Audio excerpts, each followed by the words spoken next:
சந்தோஷப்படுறதுக்கு என்னக்கா இருக்கு? ஒரு தப்பான ஆள தான் பொண்ணு நினைச்சு மாமா நம்பிட்டு இருந்தாரு. அவ இல்லன்னு தெரிஞ்சதும் திரும்பவும் தான் பொண்ணையும் தான் குடும்பத்தையும் தேடி போறாரு. அவரு அவங்க கூட சேர்ந்துடக்கூடாதுங்கிறதான நம்ம பிரச்சனை, நம்ம கவலையெல்லாம். அந்த ஃப்ராடு மாட்டிக்கிட்டதால அதெல்லாம் ஒண்ணும் முடிவுக்கு வரலக்கா.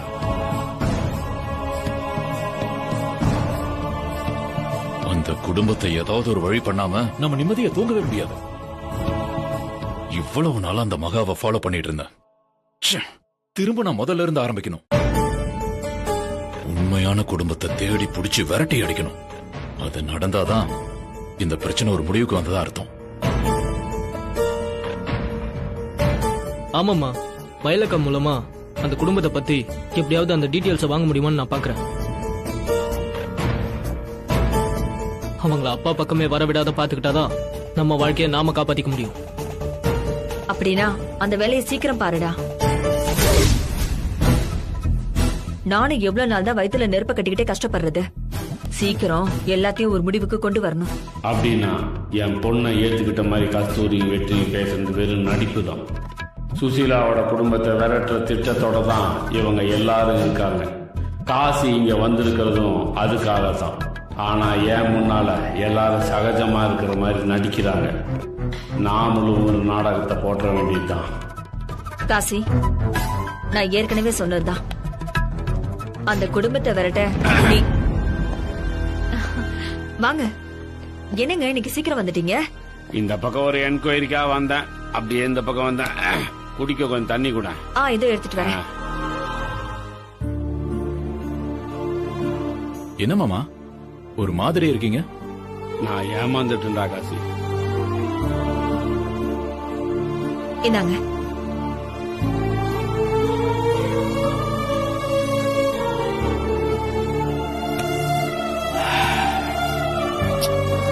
நான் யார பெருசா நம்பணுனோ அவ என்னை ஏமாத்திட்டா. என்ன முட்டாளாக்கி முதுகிலேயே குத்திட்டா. ஏங்க இப்படி எல்லாம் பேசுறீங்க? எனக்கு ஒண்ணுமே புரியலங்க.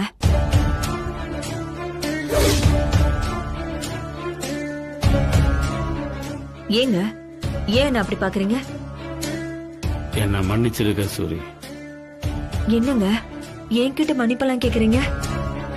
நான் உன்னை ரொம்ப கஷ்டப்படுத்திட்டேன்ல. சுசீலாவோட குடும்பத்தை தேடுறங்கிற பேர்ல உன்னையும் என் பையனையும் கண்டுக்காமையே இருந்திருக்கேன். போய் வா, வேலையை பாரு.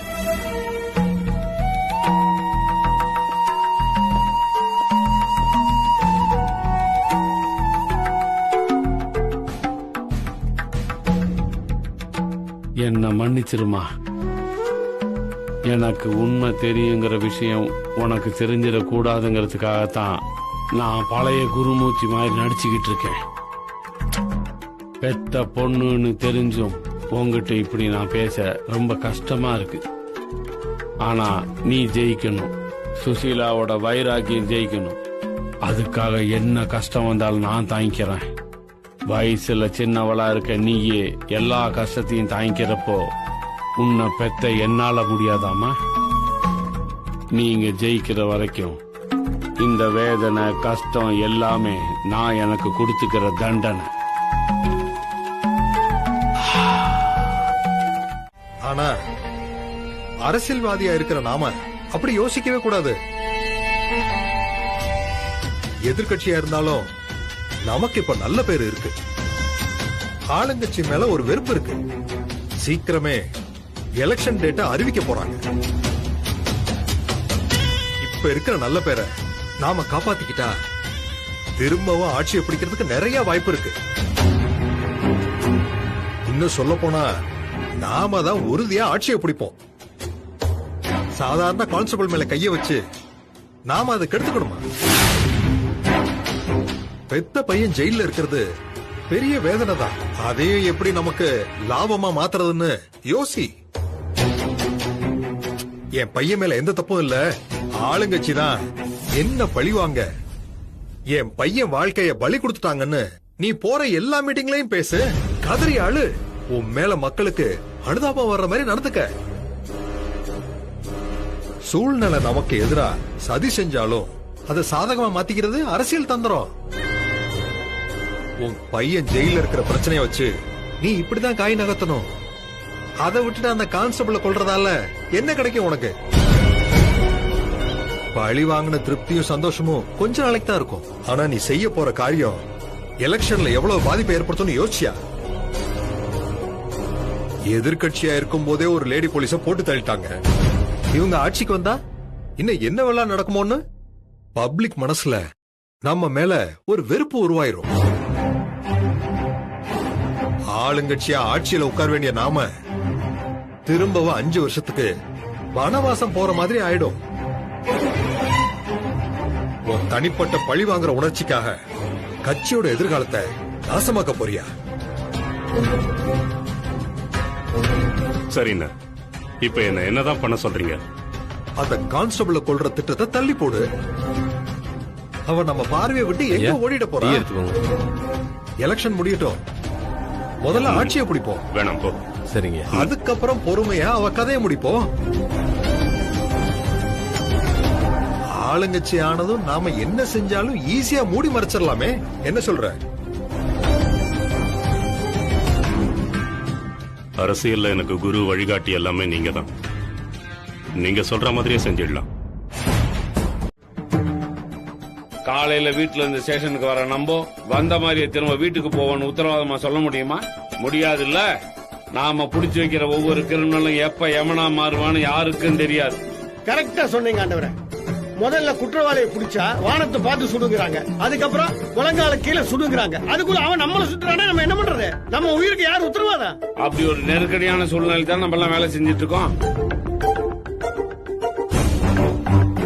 மயிலுக்கு நடந்த ஆக்சிடென்ட் என் மூஞ்சில இருந்த மாதிரி மிகப்பெரிய பாதிப்பை ஏற்படுத்தி இருக்கு. அதனாலதான் இந்த ஸ்டேஷன்ல வேலை செய்யற எல்லாருக்கும் ஒரு குரூப் இன்சூரன்ஸ் எடுத்தலாம் முடிவு பண்ணிட்டேன்.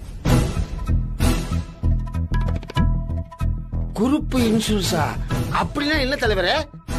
செலவுல மயிலுக்கு ஆபத்து வந்ததுல டாக்டர் இந்த போராடித்தான் அவளை காப்பாத்தினாங்க. ஆனா ஆஸ்பத்திரி செலவு ₹1,00,000 மேல இருக்கும். அவ வீட்டுல காசு பணம் இருந்திருக்கு, எடுத்து கொடுத்திருப்பாங்க. இல்ல நகை நட்டு இருந்திருக்கு, வித்து கொடுத்திருப்பாங்க. அப்படி இல்லைன்னா சீட்டு பணம் போட்டிருப்பாங்க, அதை எடுத்து கொடுத்திருப்பாங்க. ஆனா அப்படி எந்த வசதியும் இல்லாதவங்களும் நம்மளோட வேலை செய்யறாங்கல்ல.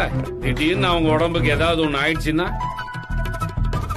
இல்ல மயிலுக்கு வந்த மாதிரி ஒரு ஆபத்து அவங்களுக்கு யாருக்காவது வந்துருச்சுன்னா ஆஸ்பத்திரி செலவுக்கு என்ன பண்ணுவாங்க?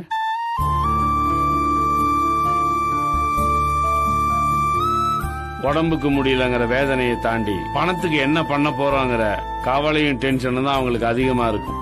அந்த டென்ஷனே இனிமே நம்ம யாருக்கும் இருக்க கூடாதுங்கிறதுக்காகத்தான் இந்த குரூப் இன்சூரன்ஸே போட போறோம். இதுக்காக மாசம் மாசம் பணம் கட்ட நம்ம யாரும் கஷ்டப்பட வேண்டாம். எஸ்பி ஆபீஸ்ல இருந்து ₹100 ₹200 அவங்களே கட்டிடுவாங்க. நமக்கு உடம்புக்கு ஏதாவது வந்துருச்சுன்னா பணத்தை பத்தி யோசிக்காம நம்ம நேரா ஆஸ்பத்திரியில போய் படுத்துக்கலாம். இன்சூரன்ஸ் கம்பெனி அதுக்கான செலவை ஏத்துக்கும்.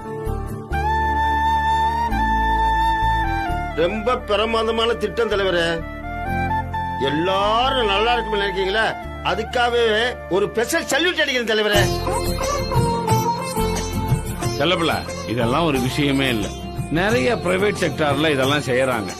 ஆனா நாம இப்பதான் ஸ்டேஷனுக்குள்ள கொண்டு வந்திருக்கோம், அவ்வளவுதான்.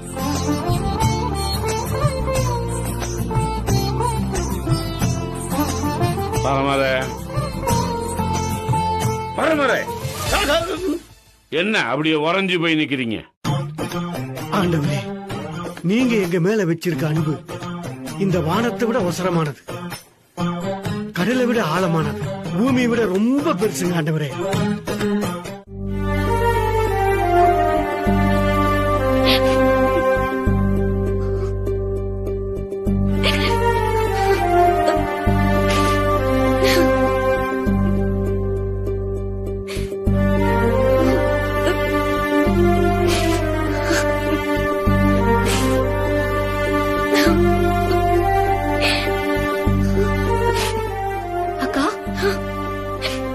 ஏங்கா கண் கலங்குற?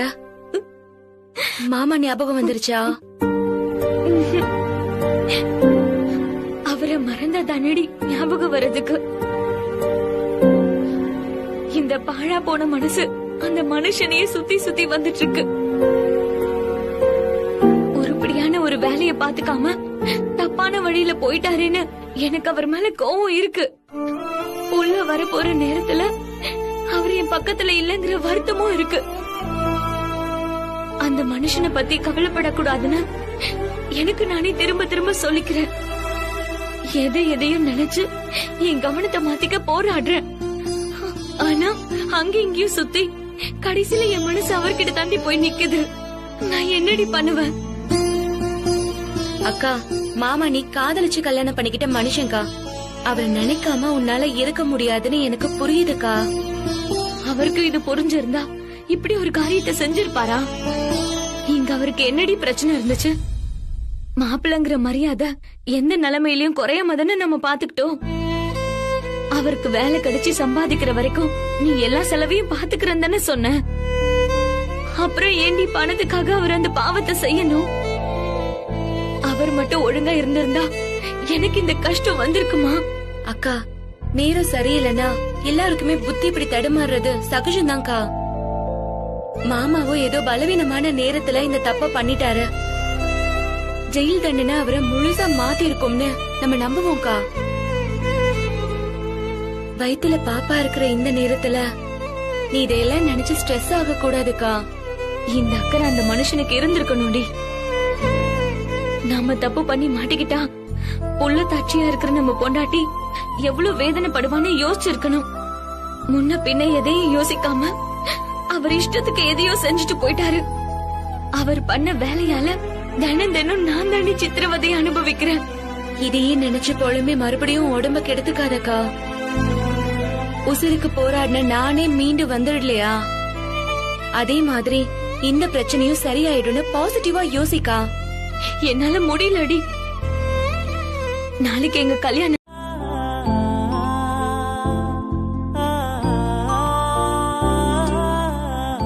அம்மா, நீ போய் தண்ணி எடுத்துட்டு வா. சரிம்மா.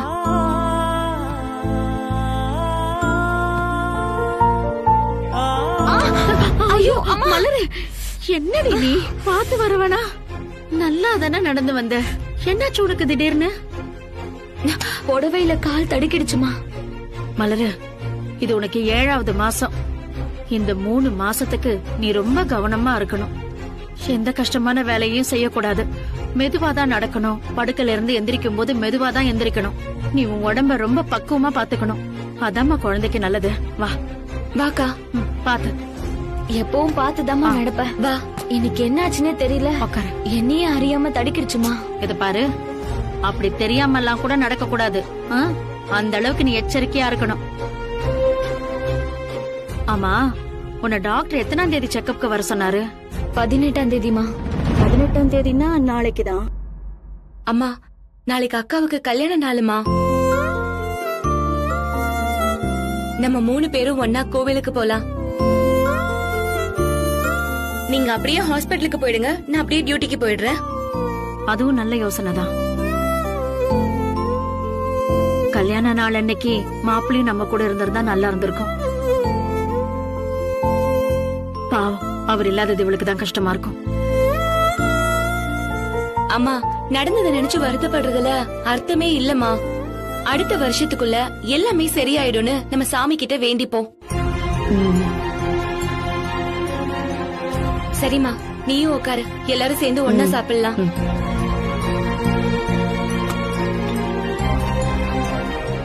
நீ காதலிச்சவரை நீ கல்யாணம் பண்ணிக்கிட்டாலும் உன் வாழ்க்கை ஒன்னும் சுகப்படலையே. செய்யக்கூடாத தப்பு செஞ்சு உன் புருஷன் ஜெயிலுக்கு போயிட்டாரு. நீ கர்ப்பமா இருக்கிற இந்த நேரத்துல அவர்தான் உன் கூட இருக்கணும். பெத்தவ கூட இருந்தாலும் உன் மனசு அவர்தான் தேடும். அவர் பாசத்துக்காக தான் ஏங்குவ. ஆனா அந்த கொடுப்புல கூட உனக்கு இல்லாம போயிடுச்சுமா. அவரை பிரிஞ்சு நீ இன்னும் கஷ்டப்பட்டுட்டு தானே இருக்க.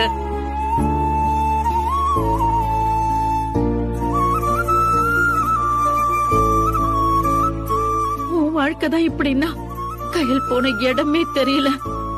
யார நம்பி போனா, எங்க இருக்கா, எப்படி இருக்கா, என்ன பண்றான்னு எந்த தகவலுமே இல்ல.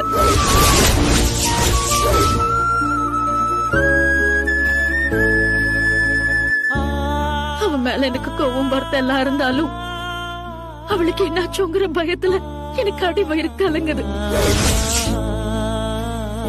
எதையும் நினைச்சு மனசெல்லாம் பதறது. தினமும் சாமி முன்னாடி நிக்கிறப்போ அவளை எப்படியாவது கொண்டு வந்து என்கிட்ட சேர்த்துடுங்கதாம்மா நான் வேண்டிக்கிறேன். போலீஸ் வேலையில இருக்கிறதுனால மயிலையும் தினம் ஏதோ ஒரு ஆபத்து துரத்திக்கிட்டு தான் இருக்கு. யோசிச்சு பார்த்தா நம்ம நல்லா இருக்கோம்னு மனசு நிறைஞ்சு சொல்ல முடியல. ஏதோ ஒரு வேதனைய நம்ம ஒவ்வொருத்தரும் அனுபவிச்சுட்டே தானே இருக்கோம். இத்தனை வருஷம் நான் ஓடுனது கஷ்டப்பட்டதெல்லாம் இதுக்கா? இவ்வளவு காலமா போராடி நான் தோத்து போயிட்டேனோன்னு தோணுது மலர்.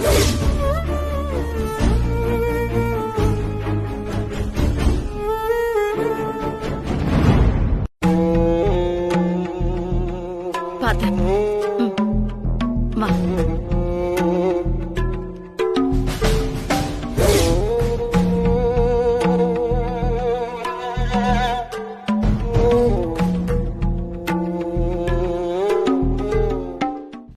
கார்ல ஏதோ கஸ்டமர் இருக்காருமா,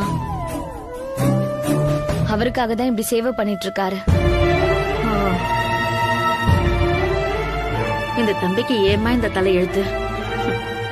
இவர்கிட்ட இல்லாத பணமா வசதியா? தம் வீட்டுல கஷ்டம்னா என்னன்னு எதுவுமே தெரியாம ராஜா மாதிரி வாழ்ந்த புள்ள இப்படி சொந்தம் சொத்து எல்லாத்தையும் உதறி தள்ளிட்டு இங்க வந்து இப்படி யாருக்கோ வேலை செஞ்சுட்டு இருக்காரு. பார்க்கவே ரொம்ப கஷ்டமா இருக்குல்ல.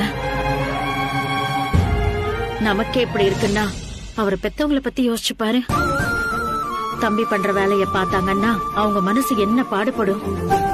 இப்படி யாரோ ஒருத்தருக்கு எடுபடி வேலை செய்யவா இவனை பெத்து வளர்த்து ஆளாக்கணும்னு எவ்வளவு வருத்தப்படுவாங்க. அந்த தம்பி இத பத்திலாம் யோசிக்கிறதே இல்லையா? எப்படிமா யோசிப்பாரு?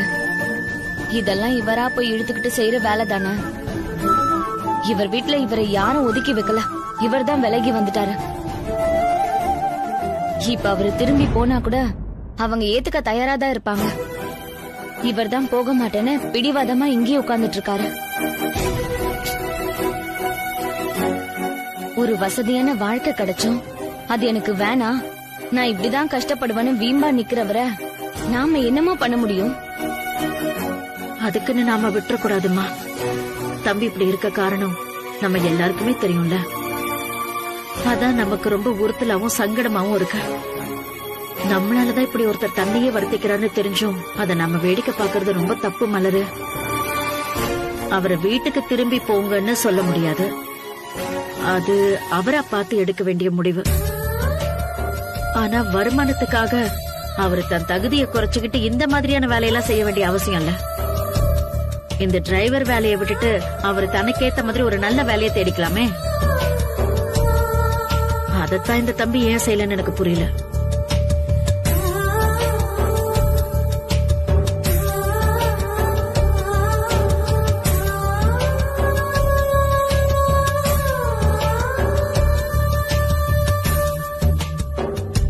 உங்க படிப்புக்கு ஏத்த மாதிரி ஒரு வேலையை தேடிக்கலாமே தான் நான் சொல்றேன். மயிலு, இவ்வளவு நாள் இல்லாம என்ன மயிலு திடீர்னு இந்த மாதிரி பேசுற? இன்னைக்கு அக்காவும் அம்மாவும் உங்களை சிக்னல் பக்கத்துல பார்த்தாங்க. கார்ல வந்த கஸ்டமருக்கு நீங்க டீயும் பிஸ்கெட்டும் வாங்கி கொடுத்துட்டு இருந்தீங்க. ஆமா மயிலு, அவரு வயசானவரு, பாவம் கார்ல இருந்து இறங்குறதுக்கு ரொம்ப கஷ்டமா இருக்குன்னாரு. அதனால நான் வாங்கி கொண்டு போய் அவருக்கு கொடுத்தேன். அதுவும் ஒரு சர்வீஸ் மாதிரி தானே மயிலு, அதுல என்ன தப்பு இருக்கு? தப்புன்னு நான் சொல்லவே இல்ல சார். முடியாதவங்களுக்கு சேவை செய்யறதெல்லாம் நல்ல விஷயம்தான். ஆனா அக்காவுக்கும் அம்மாவுக்கும் தான் அத பாக்கும்போது ரொம்ப கஷ்டமா இருந்துச்சா. நீங்க யாரு, உங்க பேக்ரவுண்ட் என்னன்னு எங்க எல்லாருக்கும் நல்லாவே தெரியும். நீங்க ஒரு வார்த்தை சொன்னா நீங்க சொல்ற வேலையை செய்யறதுக்கு உங்க கம்பெனில 1000 பேர் இருக்காங்க. வீடுனா 10 பேர் வருவாங்க. உங்களை அப்படி பார்த்துட்டு இந்த நிலைமையில பாக்குறதுதான் எங்களால ஏத்துக்கவே முடியல சார். படிப்புக்கு ஏத்த வேலைக்கு போயிட்டா உங்களுக்கு இந்த கஷ்டம் எல்லாம் இருக்காதுல்ல. மயிலு, படிப்புக்கேத்த வேலைன்னு சொல்றல்ல, அந்த கான்செப்டே எனக்கு பிடிக்காது மயிலு. படிப்பையும் வேலையும் லிங்க் பண்ணி பார்த்தே நம்ம பழகிட்டோம். ஆனா படிப்புங்கிறது எல்லா ஃபீல்டுலயும் நம்ம நாலேஜ டெவலப் பண்றதுக்கான ஒரு கருவி மட்டும்தான். அந்த நாலேஜ யூஸ் பண்ணிக்கிறதுக்கான இடம் தான் வேலை சார். டிரைவர் வேலையில உங்க திறமைய அறிவை ஏன் வேஸ்ட் பண்றீங்கன்னு தான் நான் கேக்குறேன். அம்மி கொத்த சிற்பி எதுக்குன்னு ஒரு பழமொழி இருக்கு, கேள்விப்பட்டிருக்கீங்களா? பழசா இருந்தாலும் இப்ப உங்க சூழ்நிலைக்கு பொருத்தமான பழமொழியா இருக்கும்னு தான் சொல்லணும்னு தோணுச்சு. அம்மி கொத்துறதுக்கு அதுக்குன்னு ஆளுங்க இருக்காங்க. சிற்பியோட வேலை சிலைய உருவாக்குறது தான். அவர் போய் அம்மிய கொத்திக்கிட்டு இருந்தா அவரோட திறமைக்கும் கற்பனைக்கும் உழைப்புக்கும் எந்த அர்த்தமுமே இருக்காது சார். பெரிய படிப்பெல்லாம் படிச்சுட்டு நீங்க இந்த மாதிரி டிரைவர் வேலைக்கு போறதெல்லாம் அப்படிதான் சார். உங்க அறிவையும் திறமையையும் நீங்க இதுல முழுசா பயன்படுத்துறீங்கன்னு உங்களால சொல்ல முடியுமா? இன்ஜினியரா இருக்க நீங்க டிரைவர் வேலைக்கு வர முடியும். ஆனா 10th +2 படிச்சிட்டு இருக்கவங்க இன்ஜினியர் வேலையை செய்ய முடியுமா? நீங்க உங்களுக்கு ஏத்த வேலைக்கு போயிட்டா இந்த வேலைக்காக காத்துட்டு இருக்க ஆட்களுக்கு இந்த வேலை கிடைக்கும்ல சார். வேலையிலயும் புத்தியை யூஸ் பண்ற வேலை, உடல் உழைப்புக்கு தேவைப்படுற வேலைன்னு 2 இருக்கு சார். டிரைவர் வேலைங்கிறது உடல் உழைப்பு சம்பந்தப்பட்டது. உட்கார்ந்துகிட்டே வண்டி ஓட்டுறதுனால உங்க உடம்பு சூடாயிடும். சரியா தூக்கம் இருக்காது, சரியான நேரத்துல சாப்பிட முடியாது. நேரங்காலம் தெரியாம நீங்க ஓட்டினாலும் பெருசாலாம் சம்பாதிக்க முடியாது. வீட்டுல பொண்டாட்டி பிள்ளைங்க வேற நான் ஜெயிலுக்கு போயிடுவணும்னு ரொம்ப பயப்படுறாங்க சார். எல்லாத்தையும் கணக்கு போட்டுதான் அந்த தொழிலை விட்டுட்டு இப்படி பழக்கடை போட்டிருக்கேன் சார். என்ன சந்தேகப்படாதீங்க சார், எனக்கு இந்த பழக்கடை தான் இனிமே எல்லாமே. இத வச்சு நான் மிச்சம் இருக்கிற காலத்தை ஓட்டிடுவேன் சார். நல்லது கஜா, நல்லபடியா திருந்தி வாழணும்னு ஆசைப்படுறல, எனக்கு அது போதுங்க. அப்ப நான் வரட்டுமா? சார் இருங்க சார், வீட்டுக்கு ஏதாவது பழம் எடுத்துட்டு போங்க சார். வீட்டுல பழமெல்லாம் யார் யார் சாப்பிடுறாங்க, அதெல்லாம் ஒண்ணு வேணாம். நீ நல்லா இருக்கியா, எனக்கு அது போதும். சார் என்னோட திருப்திக்காது தர்பூசணி எடுத்துட்டு போங்க சார், கிளைமேட்டுக்கு நல்லா இருக்கும்.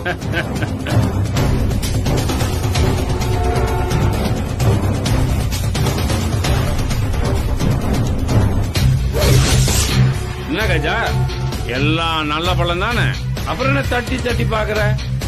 எல்லாம் நல்ல பழம் தான் சார், ஆனா உங்களுக்குன்னு ஸ்பெஷலா இருக்கணும்ல.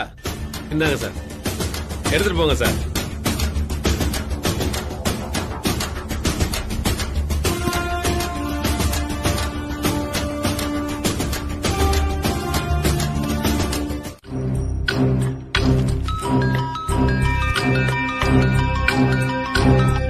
ஹலோ, சொல்லுங்க சார்.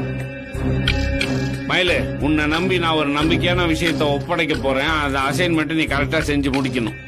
என்ன அசைன்மெண்ட் சார்? ட்ரக் விக்கிற கேங்க பத்தி ஒரு நம்பிக்கையான சோர்ஸ் எனக்கு கிடைச்சிருக்கு. அவங்க கொடுத்த இன்ஃபார்ம் படி அந்த கேங்க நம்ம வளைச்சு பிடிச்சாகணும். ஏன்னா அவங்கள பத்தி நமக்கு தகவல் கொடுக்கிற இன்ஃபார்மர்ஸ் இருக்கிற மாதிரி நம்ம டீம்லயே நம்ம மூவ்மெண்ட பத்தி அவங்களுக்கு இன்ஃபார்ம் பண்ற ஆட்களும் இருப்பாங்க. அவங்கள நம்ம டார்கெட் பண்ண போற விஷயம் அவங்களுக்கு தெரிஞ்சு அந்த கும்பல் தப்பிச்சு போறதுக்கும் வாய்ப்பு இருக்கு. அதுக்குள்ள இந்த ஆபரேஷன் நம்ம சக்சஸா முடிக்கணும். Okay sir. இந்த அசைன்மெண்ட்டுக்கான லீடரே நீதான். உனக்கு நம்பிக்கையான ஆட்களை வச்சு ஒரு டீமை ஃபார்ம் பண்ணிக்க. உடனே நான் சொல்ற இடத்துக்கு உன் டீமை கூட்டிட்டு போ. அங்க ட்ரக் இருக்கான்னு சோதனை போடு. ட்ரக்ஸ் மாட்டினதும் அங்க இருக்கிற அக்யூஸ்களை கொத்தா தூக்கிடு. Okay sir. சார், இப்ப கிடைச்சிருக்க இன்ஃபர்மேஷனை நம்ம முழுசா நம்பலாமா சார்? கண்ணை மூடிட்டு நம்பலாமா? இல்ல உனக்கு சந்தேகமே வேண்டாம். ஆனா மேலோட்டமா தேடி பாத்தீங்கன்னா கண்டிப்பா ட்ரக்ஸ் இருக்கிற மாதிரியே தெரியாது. கிடைச்ச இன்ஃபர்மேஷன் கூட தப்பாதான் இருக்குமோன்னு உனக்கு தோணும். ஆனா நான் சொல்ற இடத்துல இருந்துதான் ட்ரக்ஸ் விக்கிறாங்கன்னு எனக்கு தகவல் வந்திருக்கு. அதை எப்படி பண்றாங்கன்னு தெரியல. நீ தான் உன் டீமை வச்சு கரெக்டா கண்டுபிடிக்கணும். கண்டுபிடிச்சிருவல்ல? கண்டிப்பா சார். இவ்வளவு பெரிய வேலையை என்ன நம்பி கொடுத்திருக்கீங்க சார். அந்த நம்பிக்கைய நான் கண்டிப்பா காப்பாத்துவேன் சார். Very good. அந்த இடத்தோட அட்ரஸ் நான் உனக்கு சென்ட் பண்றேன். நமக்கு நேரம் ரொம்ப குறைவா இருக்கு. தகவல் தெரிஞ்சவன் சுதாரிக்கிறதுக்குள்ள நீ அவனை பிடிச்சே ஆகணும். Okay sir. இமிடியேட்டா கிளம்பினாதான் இது சரியா இருக்கும். புரியுது சார். நான் இப்பவே இங்க இருந்து கிளம்புறேன். All the best. வந்து பாருங்க மேடம். அண்ணா, நீங்க இந்த பக்கம் வந்து தேடுங்க, நான் உள்ள போய் தேடுறேன்.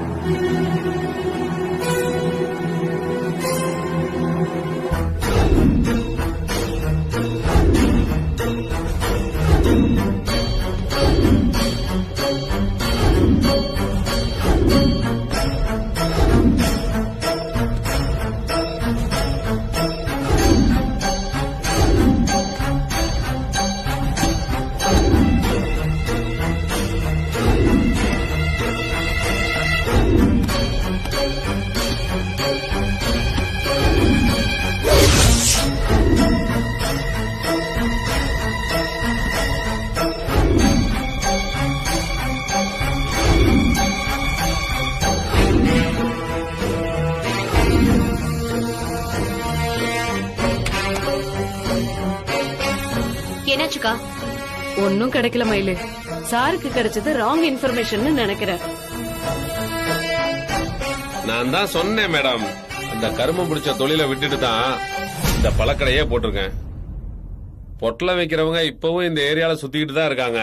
அவங்கள எல்லாம் விட்டுட்டு திருந்தி வாழணும்னு நினைக்கிற என்ன வந்து சோதனை போடுறீங்களே மேடம். இப்படி எல்லாம் தொந்தரவு பண்ணீங்கன்னா என்ன மாதிரி திருந்தி வாழணும்னு நினைக்கிறவங்க கூட மனச மாத்திக்குவான் மேடம். மேல அதிகாரி சொல்லி தானே நாங்க சோதனை பண்ணோம். ஒன்னும் கிடைக்கல, நாங்க கிளம்பிட்டோம்னா இதோட முடிஞ்சிருச்சுன்னு இதுதான் சாக்கா வச்சுக்கிட்டு ஓவரா பேசாத. மயிலு பாமா கிளம்பலாம், பாமா.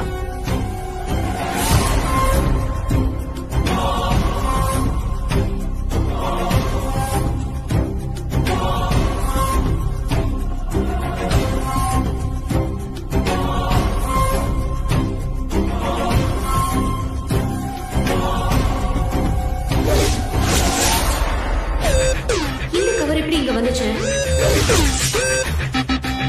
இதுக்கும் பழக்கடைக்கும் சம்பந்தமே இல்லையே. மயிலே அங்க என்ன பண்ற? மாமா ஒரு நிமிஷம். என்ன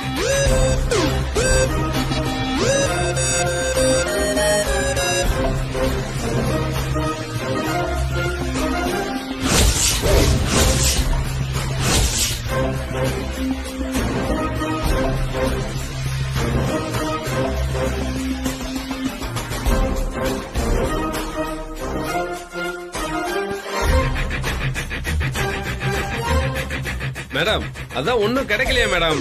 இன்னும் என்ன தேடுறீங்க?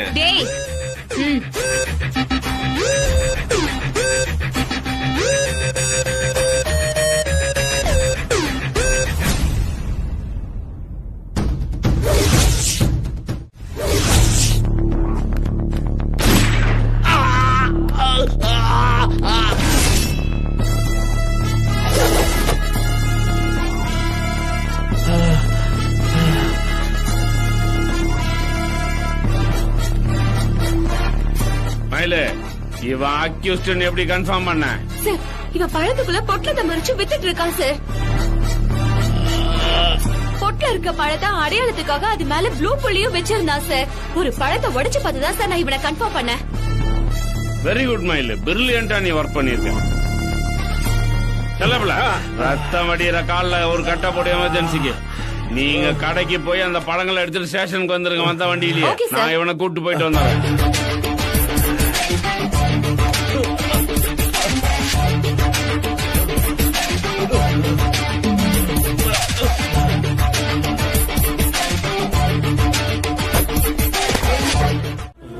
என்ன மிரட்டி இப்படி எல்லாம் எழுத வச்சதே நீங்க தானே சார்?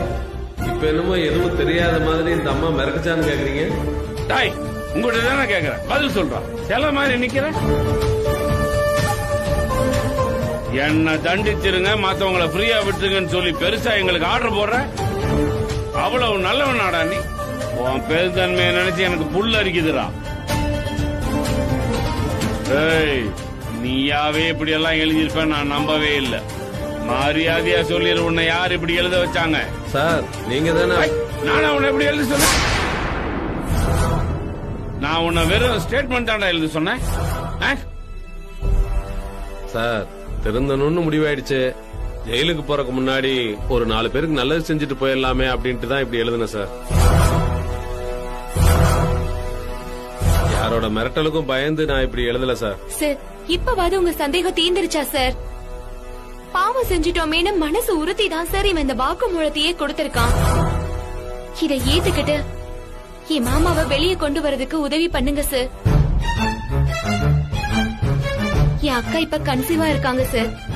இந்த மாதிரி நேரத்துல புருஷன் கூட இருக்கிறது ரொம்ப முக்கியம் சார். அந்த சந்தோஷம் கூட அவங்களுக்கு கிடைக்கலனா அவங்க மனசு கஷ்டமாகி டெலிவரி கூட சிக்கலாயிடும் சார். இந்த வாக்குமூலம் கிடைக்கலனா உங்க மாமா ஜெயிலுக்குள்ள இருந்தானே ஆகணும். அந்த சூழ்நிலையை உங்க அக்கா சமாளிச்சுதானே ஆகணும். சார், இவன் எதுவும் எழுதலனா நானும் என் அக்காவோட தலையெழுத்தை இதுதானே விட்டுட்டு போயிட்டு இருந்திருப்பேன். ஆனா அவர் மேல எந்த தப்பும் இல்லைன்னு இவன் தான் வாக்குமூலத்துல சொல்லிட்டானே சார். அதுக்கப்புறமும் தப்பே செய்யாத அவர் உள்ள இருக்கிறது நியாயம் இல்ல சார். அதனாலதான் சார் உங்க உதவிய கேக்குறேன்.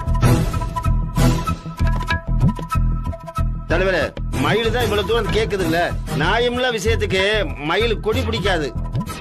அதை தெரிஞ்சு நீங்க பிடிவாதம் பிடிக்கிறது சரியில்லை தலைவரே. கொஞ்சம் பெரிய மனசு பண்ணுங்க.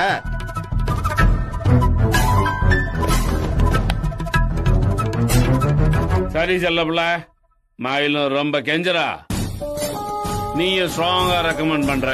நம்ம பிபி கிட்ட பேசி என்னாலான முயற்சியை நான் செய்யறேன். ஆனா அதுக்குன்னு எந்த உத்தரவாதமும் கொடுக்க முடியாது. முயற்சி பண்ணி பாக்குறேன், அவ்வளவுதான். இவங்க மாமாவுக்கு நேரம் நல்லா இருந்தா வெளியே வருவோம்.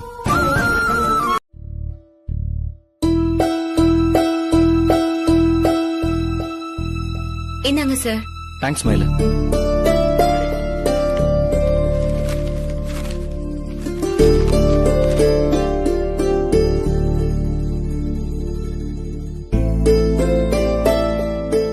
ஆண்டி, எனக்காக நீங்க எல்லாருமே இன்னொரு ஸ்வீட் எடுத்துக்கோங்க. என்ன விஷயம் தம்பி? அது வந்து ஒரு கன்ஸ்ட்ரக்ஷன் கம்பெனிக்கு வேலைக்காக அப்ளிகேஷன் போட்டிருந்தேன். அந்த கம்பெனில இருந்து இன்டர்வியூ அட்டெண்ட் பண்ண சொல்லி கூப்பிட்டிருக்காங்க என்ன.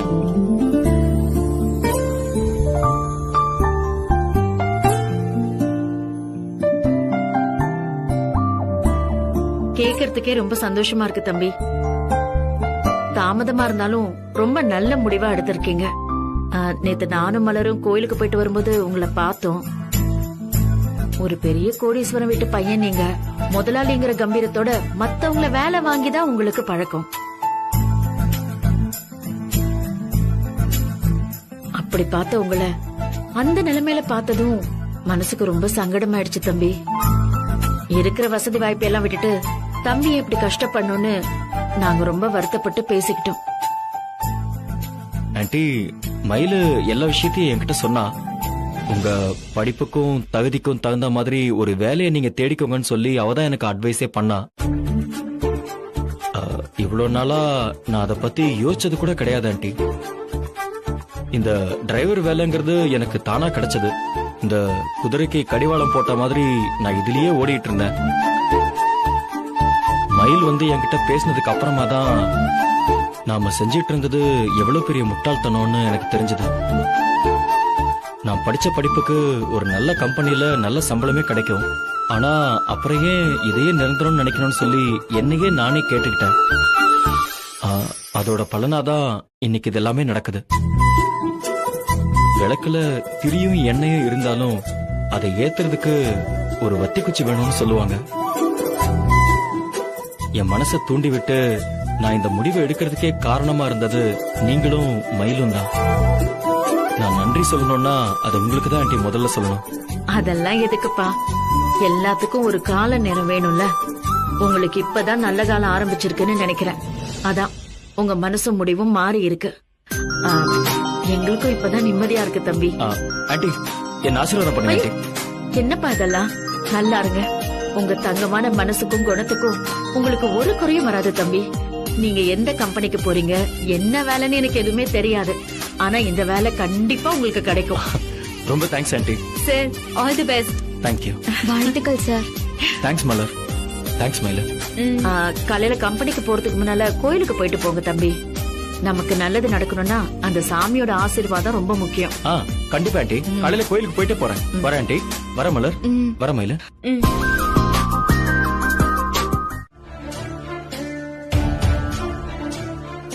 உன் ஸ்டேஷன்ல தான் கிரைம் ரேட் அதிகமா இருக்குன்னு எப்போ உன்னை வறுத்தெடுப்போம். அதே மாதிரி நீ நல்லா ஒர்க் பண்ணும்போது அதை பாராட்ட வேண்டியதும் எங்க கடமை தான். போதைப் பொருள் கடத்தல் கேஸ்ல ஒரு முக்கியமான நெட்வொர்க்கை நீ பிடிச்சிருக்க. அந்த கும்பலை பிடிக்கிறது தான் நம்மளோட டார்கெட்டா ரொம்ப நாளா இருந்துச்சு. இப்போ நீ அதை அச்சீவ் பண்ணிருக்க. I appreciate your effort Gurumurthy. Thank you sir. ஆனா இந்த கேஸ்ல என்னோட ரோல் எதுவுமே பெருசா இல்ல சார். இன்ஃபார்மர்ட்ட இருந்து எனக்கு தகவல் கிடைச்சதும் நான் மயிலுகிட்ட மொத்த பொறுப்பையும் ஒப்படைச்சிட்டேன். தனக்கும் கீழே ஒரு ஆக்டிவான டீமை ஃபார்ம் பண்ணி ரொம்ப பிரில்லியண்டா ஒர்க் பண்ணி கஜாவையும் அவனுக்கு மேல இருந்த நெட்வொர்க்கையும் பிடிச்சது மயிலு தான் சார்.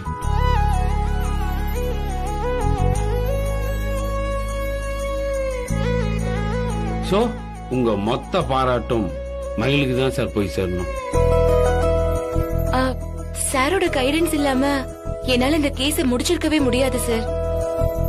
சாரோட எக்ஸ்பீரியன்ஸ் தான் எங்களுக்கு பெரிய உதவியா இருந்துச்சு. சீனியர்ஸோட வழிகாட்டல்கள் எப்பவுமே இருக்கும் மயிலு.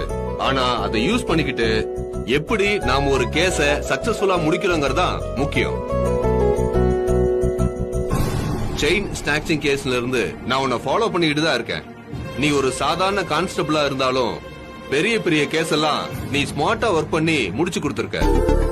என்னோட எக்ஸ்பீரியன்ஸ்ல ஒரு கான்ஸ்டபிளா இருக்கிற ஒருத்தர் இந்த அளவுக்கு பெர்ஃபார்மன்ஸ் பண்ணி நான் பார்த்ததே இல்ல. Thank you so much sir. ஒவ்வொரு வருஷமும் நிறைய கான்ஸ்டபிள்ஸ் நம்ம டிபார்ட்மெண்ட்டுக்கு வர்றாங்க. ஆனா ஆர்வமும் திறமையும் துடிப்பும் இருக்கிற உன்ன மாதிரி கான்ஸ்டபிள் கிடைக்கிறது ரொம்ப அபூர்வம். இந்த ஸ்டேஷனுக்கு மட்டும் இல்ல, நம்ம டிபார்ட்மெண்ட்டுக்கும் நீ பெரிய பெருமையும் மரியாதையும் சேர்த்திருக்க.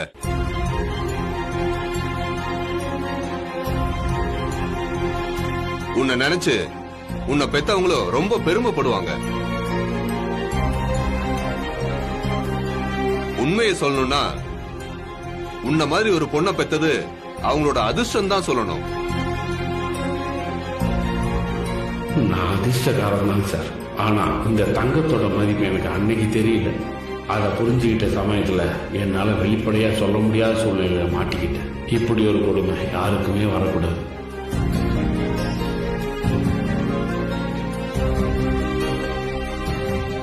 என்ன குருமூர்த்தி, அமைதியாவே இருக்க?